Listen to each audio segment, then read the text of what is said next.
Fiscalía General asegura que Odebrecht asumió gastos de campañas presidenciales de 2014. Suspenden a 2 funcionarios de Banco Agrario por crédito a Ana Belena. FARC dicen que no recibieron dineros de Odebrecht. 36 años de cárcel por desfalco en Juegos Nacionales. Gobierno asegura que exigencias de las FARC no corresponden a los acuerdos. Alerta en costa atlántica por fuerte oleaje. 89.000 millones se invertirán para tapar huecos en Bogotá. Nueva orden migratoria. Trump excluye a Irak de países vetados. Ratificado Alberto Gamero como técnico del Junior de Barranquilla. UEFA elige gol de Falcao como el mejor de los octavos de la Champions.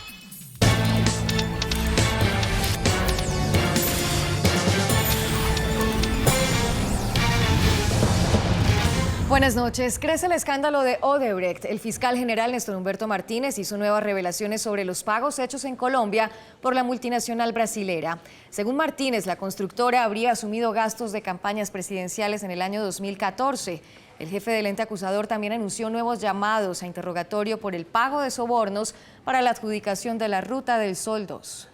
Según el fiscal, tienen acreditadas modalidades de Odebrecht para asumir gastos de campañas presidenciales en el 2014 en el país, entre ellas el pago de $1.6 millones a Duda Mendoza por servicios a la campaña de Óscar Iván Zuluaga. Todo, según el fiscal, se habría concretado en febrero del 2014 en Sao Paulo. Por servicios prestados a la campaña Mano Firme, Corazón Grande. Dicho pago se llevó a cabo por la firma brasilera, según las acreditaciones obrantes en el expediente que lleva la Fiscalía General de la Nación de Colombia, en 2 instalamientos a favor de la empresa offshore Topsail Holding. Una firma panameña de la empresa de publicidad Sancho habría sido usada, según el fiscal, para realizar una encuesta que costó $1 millón.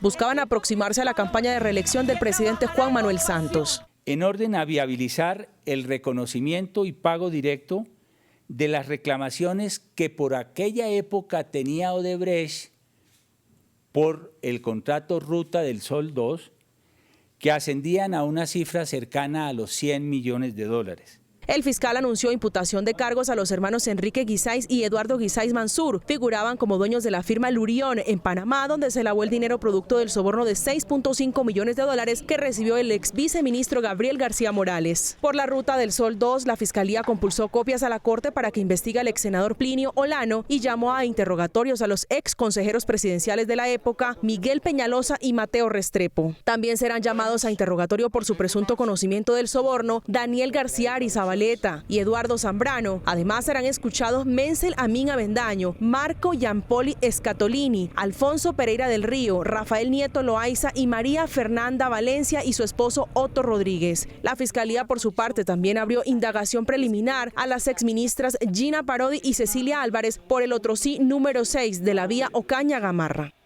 Y tras el anuncio de la Fiscalía de iniciar una indagación preliminar a las exministras Cecilia Álvarez y Gina Parodi por el escándalo del pago de sobornos de Odebrecht, las 2 exfuncionarias manifestaron su disposición de colaborar con la justicia, al tiempo que cuestionaron los señalamientos que ha hecho en contra de ambas el Partido Centro Democrático. Las exministras Cecilia Álvarez y Gina Parodi, a través de un comunicado en sus cuentas de Twitter, indicaron que la apertura de la indagación preliminar tiene como fundamento la denuncia en contra nuestra. Asimismo, señalan que esa delirante denuncia uribista contiene múltiples falsedades y ni siquiera en medio de inexactitudes y exageraciones se atrevieron a acusarnos por sobornos de Odebrecht, por lo que consideran que el llamado de la Fiscalía nada tiene que ver con esa investigación. Parodi y Álvarez recordaron que se pronunciaron en su momento para demostrar que se configura el delito de falsa denuncia. Finalmente, expusieron que reiteramos nuestra disposición a atender los llamados de la justicia con la tranquilidad de haber actuado bien.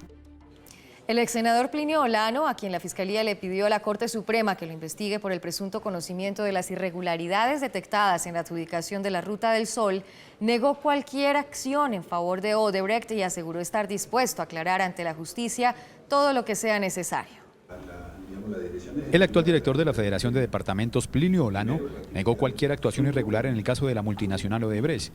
En un comunicado aseguró: Exhorto a cualquier funcionario con capacidad de decisión a que declare si yo alguna vez intervine o gestioné en favor de esa firma. Plinio Olano, quien para la época de adjudicación del contrato de la Ruta del Sol 2 se desempeñaba como senador del partido de la U, aseguró además que puede anticipar en forma categórica que nunca hizo o produjo una actuación irregular en ese proceso. En el comunicado, Plinio Olano continúa diciendo: no intervine de manera alguna en el proceso de adjudicación del mencionado contrato. El ex senador Plinio Olano, quien salió elegido al Congreso con una de las mayores votaciones, especialmente en el departamento de Boyacá, culmina su comunicado asegurando que estoy totalmente a disposición de la Honorable Corte Suprema de Justicia para aclarar lo que sea necesario. Plinio Olano asumió la dirección ejecutiva de la Federación de Departamentos en reemplazo del liberal Amílcar Acosta. Alias Pastor Alape, miembro del secretariado de las FARC, aseguró que no tiene información sobre la posible financiación de la constructora brasileña Odebrecht a la guerrilla. Según las revelaciones de la revista Bella, en Brasil, los pagos de la constructora Odebrecht a las FARC buscaban garantizar que sus obras y sus trabajadores no resultaran afectados por el terrorismo. El dinero que habría salido para las FARC equivale a unos 300 millones de pesos mensuales durante más de 20 años. Sin embargo, las dos partes negaron la existencia de estos pagos. La misma empresa ha aclarado que nada de esas situaciones se han presentado. En conclusión, no tenemos conocimiento de que a la insurgencia de las FARC haya llegado un peso de financiación por la empresa Odebrecht. Por otra parte, Jesús Santrich dijo que las FARC no actuarán como delatores de sus financiadores en el Tribunal Especial de Paz y que tendrían que ser las mismas empresas las que reconozcan su responsabilidad. Y a esta hora en los juzgados de Palo Quemado en el centro de Bogotá se adelanta la presentación de cargos contra el empresario Enrique Guisáiz Mansur, quien es señalado por la Fiscalía de haber legalizado los dineros de los sobornos de Odebrecht a través de la empresa Lurión, domiciliada en Panamá. La fiscal especializada contra la corrupción imputó los delitos de enriquecimiento ilícito y lavado de activos a Enrique Guisáiz, producto del soborno que pagó Odebrecht para que le adjudicaran las obras de la Ruta del Sol 2.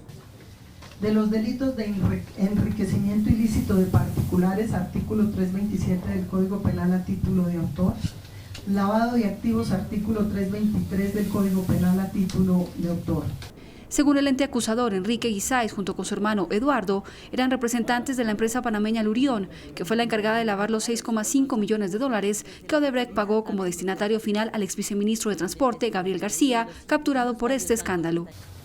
Constituida entonces la empresa Lurión Trading INC en la banca privada de Andorra, BPA, cuenta a la que, según lo relata el mismo Enrique Guisáiz Mansur, ingresan 6 consignaciones durante el año 2010 por valor de 6.5 millones de dólares. Enrique Guisáiz aceptará cargos y colaborará con la justicia. Por lavado de activos y enriquecimiento ilícito. ¿Va a haber algún preacuerdo?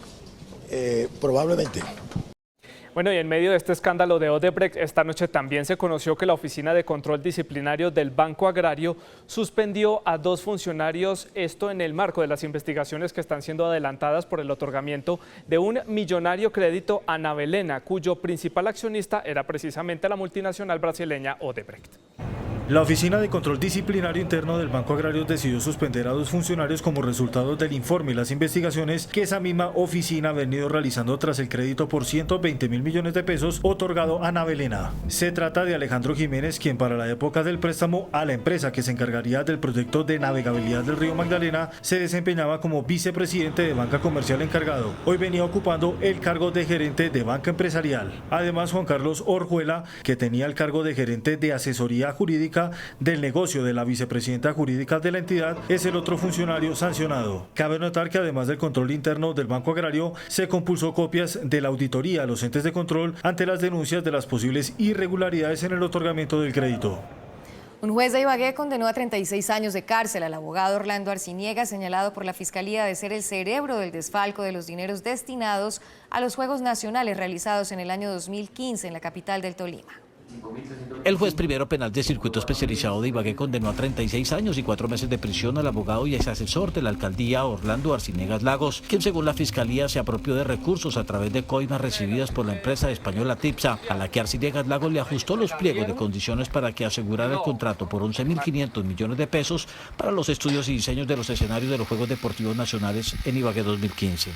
Condenar al señor Orlando Arciniegas Lagos, los generales de ley consignados en esta sentencia, a la pena principal privativa de libertad de 437 meses de prisión, multa a favor del Consejo Superior de la Judicatura en cuantía equivalente a 30.114.954 salarios mínimos legales mensuales vigentes, por hallarse coautor penalmente responsable de las conductas punibles de peculado por apropiación agravado, lavado de activos, enriquecimiento ilícito, interés indebido en la celebración de contratos, contratos sin cumplimiento de requisitos legales y concusión de conformidad con el allanamiento a cargos. Orlando Arciniegas Lagos igualmente fue multado con 22.000 millones de pesos y 20 años de inhabilidad para ejercer cargos públicos, condena que para los representantes de las víctimas es ejemplar. Conforme las víctimas con esta decisión, vamos a proseguir, por supuesto, con lo que nos corresponde, como es presentar el incidente de reparación a efectos de lograr reintegrar al municipio algunos recursos. El juez conmina a la Fiscalía para que se investigue al exalcalde Luis H. Rodríguez, teniendo en cuenta que él se puede incurrir en la conducta punible de comisión por omisión, pues no puede manifestar en la calidad de exalcalde que ostentaba que todo ocurrió a sus espaldas. Arciniegas Lagos, considerado el cerebro del descalabro de los Juegos Deportivos Nacionales 2015, fue capturado en junio del año pasado. Actualmente se encuentra en una clínica psiquiátrica en Pereira y el juez de primera instancia pidió que sea devuelto a la cárcel de la 40 en esa misma ciudad.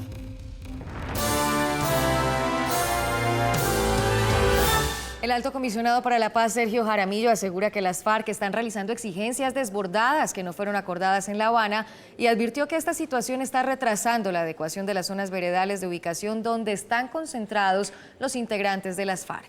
Salió en las noticias. El gobierno señala que si bien hay zonas de muy difícil acceso y en algunas de ellas solo hasta hace unas semanas fueron acordadas con las FARC, también se debe a varias solicitudes de la guerrilla que no están incluidas en el acuerdo de paz. Pero la realidad es que también en muchos campamentos los mismos comandantes de las FARC no han permitido que se avance, porque hacen exigencias que no corresponden con lo que se acordó con las FARC. Carlos Córdoba, gerente de las zonas veredales, también expuso varios ejemplos de las exigencias que hacen las FARC y señala retrasan el proceso. En Nariño, cuando llegamos, las FARC nos decían que no comenzaban la obra, no dejaban comenzar la obra, sino se hacían 2 polideportivos, un estudio audiovisual, 12 oficinas para comandantes, habitaciones en ladrillo farol estructural en concreto y aire acondicionado con área de 110 metros por soldado raso y 120 metros por comandante. Por su parte, el general Javier Flores, jefe de comando de transición, también habló del registro y control del armamento que las FARC comenzó a entregar desde el 1 de marzo. Los protocolos, precisamente ese registro que está haciendo Naciones Unidas en cada una de las zonas, se le van a colocar a cada fusil un código de barras y va a tener ese código de barras para que tenga el control 2 personas del componente internacional que van a tener el control del armamento dentro del campamento. Pasado el día de más 90, que ya lo vemos después del registro, vienen las armas que entreguen, van a pasar a los contenedores o en este caso cajones mientras llegan los contenedores. El 30% debe ser en este mes, 30% de las armas que deben ya estar, y el guerrillero permanece en la zona, en el campamento, pero sin su arma. El general Flores asegura que desde hace 6 días, integrantes de las Naciones Unidas iniciaron el registro y control de armas en cada uno de los campamentos. Y por su parte, el vocero de las FARC, Carlos Antonio Lozada, se refirió sobre este tema. La dirigencia de las FARC expresó su profunda molestia por los señalamientos del gobierno sobre la responsabilidad de algunos comandantes en el retraso de la construcción de los campamentos. Uno de los calificativos más fuertes vino de alias Timochenko. Me desconcierta el cinismo que expresó en rueda de prensa el comisionado Sergio Jaramillo. Acá sobran culpas y hace falta compromiso. Las FARC negaron que estén pidiendo lujos en los campamentos. El señor Carlos Córdoba, además de mal gerente, resultó mentiroso, porque él sabe perfectamente que una vez firmamos el acta del 17 de enero, en la totalidad de los campamentos nuestros comandantes han estado ciñéndose a esa acta que fue firmada. Según la guerrilla, el avance en la construcción de estas zonas es inferior al 13%. Que tratan de esconder su incapacidad y su falta de gerencia, inculpando de la responsabilidad a las FARC de ese proceso. Los jefes de las FARC también alertaron sobre excesivos costos en los contratos de alimentación para los guerrilleros. Productos que nosotros, cuando estábamos anteriormente en la confrontación, adquiríamos una libra de arroz, por decir algo, en 3.000 pesos, se está facturando hoy en día por 15.000. Entonces llamamos la atención en ese sentido, porque así es imposible que rinda cualquier tipo de presupuesto. Las FARC también denunciaron que algunos militares están aprovechando la incertidumbre que hay en las zonas veredales para proponerle a los guerrilleros que abandonen la organización y se desmovilicen individualmente. Una alerta lanzaron los indígenas de la Sierra Nevada de Santa Marta que habitan en los límites entre Cesar y La Guajira tras la muerte de 10 nativos por causas que son materia de investigación. Las autoridades de salud de los departamentos del Cesar y La Guajira conformaron una comisión integrada por un equipo de médicos, representantes de organizaciones indígenas y autoridades de las etnias Kogi y Wiwa, además de miembros de la EPS de Usacabi, para que en terreno traten de establecer las causas de la emergencia en salud que está matando a los aborígenes en las regiones de Sincacá y Muncuana, parte alta de la Sierra Nevada de Santa Marta, en los límites de estos dos departamentos. A ver, esa es una comunidad muy tradicional, de una población aproximadamente de 200 personas y que aún conservan mucho la cultura, razón por la cual prefieren mantenerse bajo sus principios culturales y no atender lo que tiene que ver con la salud occidental. Motivo que hoy, debido a las contaminaciones aéreas que contaminan las plantas, los cultivos y las aguas, se ha propagado una epidemia en la región y el resultado es que tengamos hoy que contar con 10 víctimas, entre ellos 5 niños y 5 adultos. Autoridades de la comunidad Kogi denuncian que lo que le está sucediendo a esta comunidad en la Sierra Nevada de Santa Marta tiene que ver con la falta de compromiso del Estado. También es falta de compromiso, también que es de los entes que le corresponden, como la salud pública también. Y eso es algo que debe ser notorio y que el gobierno también debe tener en cuenta estos compromisos como pueblo. Y obviamente sí es preocupante. Según el reporte entregado por Usacabi a la Secretaría de Salud Departamental, se trata de un brote por enfermedad desconocida cuyo tiempo de evolución fue de 6 a 8 días y los indígenas que murieron presentan síntomas como fiebre, dolor de cabeza, tos y escalofrío, por lo que las muertes podrían estar asociadas a una infección respiratoria aguda. Un incremento en las olas y fuertes vientos se están reportando en la costa caribe como consecuencia de un frente frío que está atravesando esa región del país. De acuerdo con el Centro de Investigaciones Oceanográficas e Hidrográficas del Caribe, las condiciones adversas se sentirán con mayor intensidad en Riohacha, Barranquilla y Cartagena. La autoridad marítima pidió extremar las medidas de seguridad para los bañistas, la navegación de embarcaciones menores y demás actividades náuticas. Estamos alertando a la comunidad en general para que tenga mucha precaución aproximadamente hasta el día jueves, en que vamos a tener olas por encima de lo normal de hasta 3 y 4 metros y unos vientos fuertes. El Centro de Investigaciones explicó también que el cambio de dirección de las olas podría generar mar de leva, por lo que hay que estar atentos. Tenemos un frente frío que ha ingresado aproximadamente por la ubicación de la Española. Estos frentes fríos vienen asociados con vientos muy fuertes y con una dirección diferente. El CIOH informó que seguirá con el monitoreo del evento atmosférico. El ex senador Luis Alfredo Ramos aseguró que no tuvo vínculos con grupos paramilitares. Ante la Corte Suprema de Justicia, al presentar los alegatos de conclusiones en el juicio que le adelanta el alto tribunal, afirmó que su campaña al Congreso no fue financiada por grupos ilegales. Fue ante la Sala Penal de la Corte Suprema de Justicia que el ex senador Luis Alfredo Ramos se defendió de los señalamientos que existen en su contra sobre supuestos vínculos con grupos paramilitares. Afirma que solamente existen falsos testigos. Que la resolución de acusación se funda en declaraciones de falsos testigos que buscaron engañar a esta honorable Corte, que buscaron engañarme a mí, que buscaron engañar a la sociedad colombiana. Afirmó que el testigo que más daño le hizo fue Carlos Areiza, quien tiempo después se retractó de los señalamientos hechos en su contra. Faltables a la verdad y que lo hice coaccionado y presionado por personas al margen de la ley y personas influyentes de la política nacional. Ramos aseguró que sí se reunió con el exparamilitar Iván Roberto Duque alias Ernesto Báez, pero en el marco del proceso de paz que se adelantaba. Que podía salir el señor Báez a la reunión en cualquier parte del país y cómo estaba autorizado para la reunión en el municipio de Bello. Yo no tenía una autorización escrita del gobierno nacional, tenía mi fuero de parlamentario, de senador, interesado en saber, pero yo no fui a esa reunión, no fui el que programó, fui como mero invitado. El excongresista afirmó que no recibió apoyo electoral o económico del grupo armado ilegal. Yo no tuve acuerdos de ninguna naturaleza con esos señores. Y si hubiera acabado este proceso, ¿por qué se trató de enlodar mi nombre en esta forma? ¿Por qué me alejaron de mi familia? ¿Por qué me alejaron de mis actividades? Mi actividad profesional ha sido limpia. Ratificó que el senador Iván Cepeda habría ofrecido beneficios a exparamilitares para que declararan en su contra. La alcaldía de Bogotá anunció hoy la inversión de 89.000 millones de pesos para tapar más de 200.000 huecos en los 131 corredores viales más deteriorados de la capital de la República. Con trabajos las 24 horas del día, la alcaldía de Enrique Peñalosa se propuso una ambiciosa meta. Vamos a dejar sin un solo hueco las 113 vías principales de la ciudad de Bogotá a diciembre. En total serán 46 frentes de obra simultáneos que esperan tapar la mayor cantidad posible de huecos en vías como la 1 de Mayo, la calle 26, la carrera 7ª y la avenida 68. Hasta ahora hemos tapado casi 30.000 huecos.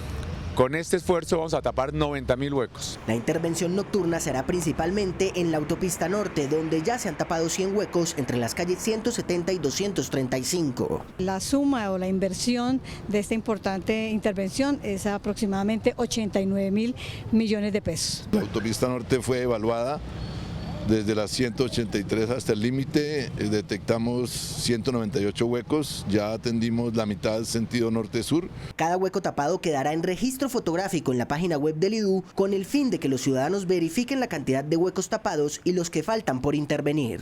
Y hasta aquí las noticias, gracias por su compañía. En las claves hablaremos de la hambruna en África, a las 8:30 los esperamos.